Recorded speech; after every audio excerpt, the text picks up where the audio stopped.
तेवर न्यूज़ में आज हम पहुंचे हैं पूसा ब्लॉक। पूसा ब्लॉक में आज हमारे साथ हमारे मेहमान हैं पूसा ब्लॉक के बीडीओ राकेश रोशन जी। ऐसा इत्तेफाक कभी कभी होता है कि कोई व्यक्ति बड़ा साहित्यकार भी हो और बड़ा अफसर भी हो।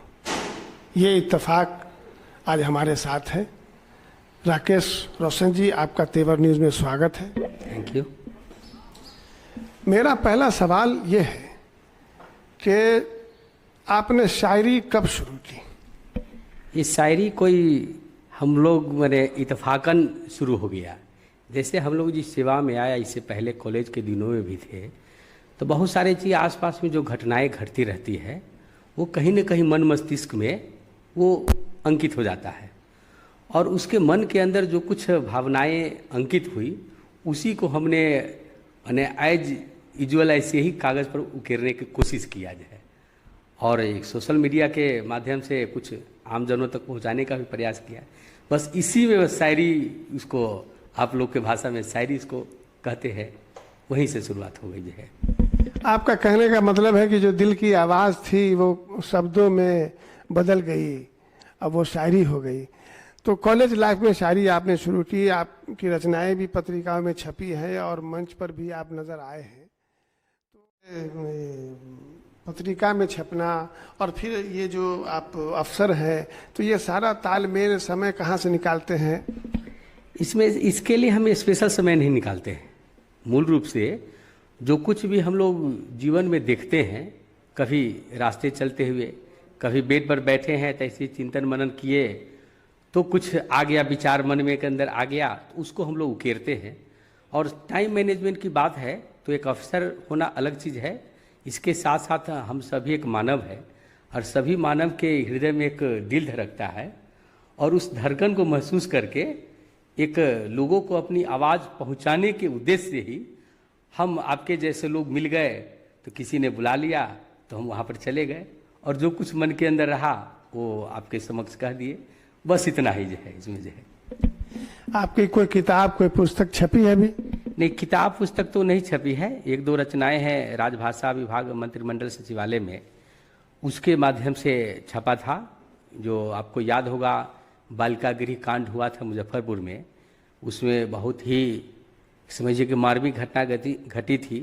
लोगों की संवेदनाएं को तार तार करके रख दिया गया था।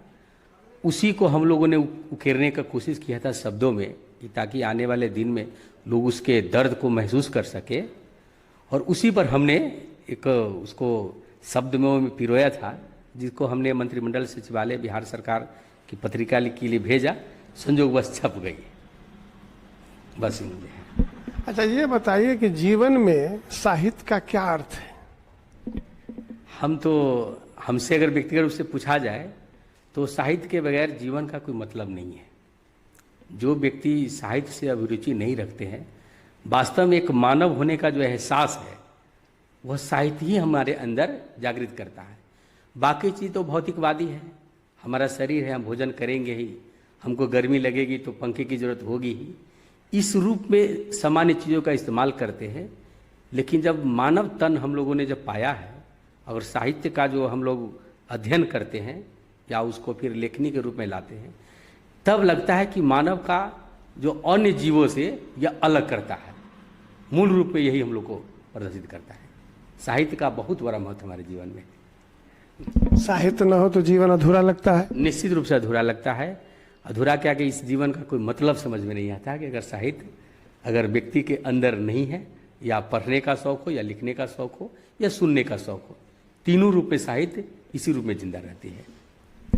आप अपनी कोई ऐसी रचना सुनाइए जो देर तक हम लोग को सुनने का अवसर मिलता रहे, और बाकी बीच बीच में भी हम लोग सुनते रहें उसको। हाँ, एक वो भी रचना, एक कहिए कि जो आजकल युवाएं हैं उसके ख्याल में रख करके ही ऐसे ही हमने लिखने का कोशिश किया है।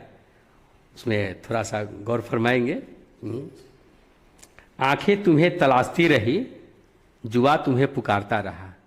आंखें तुम्हें तलाशती रही, जुआ तुम्हें पुकारता रहा।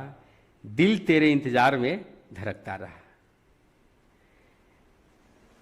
ऐ गमे जिंदगी तू यूं न सता, ऐ गमे जिंदगी तू यूं न सता, तू अब आ भी जा, नैनों के बरसने का इंतजार न कर, नैनों के बरसने का तू इंतजार न कर, दिल को यूं ही बेकरार न कर, दिल को यूं ही बेकरार न कर, बेकरारी जब हद से गुजर जाएगी, बस यूं समझ लेना बिन मौसम बरसात हो जाएगी। बेकरारी जब हद से गुजर जाएगी, बस यूं समझ लेना बिन मौसम बरसात हो जाएगी। ये बारिश यूं तो हमें भी भिगाएगी, ये बारिश यूं तो हमें भी भिगाएगी, मगर ये सैलाब तुम्हें भी बहा कर ले जाएगी।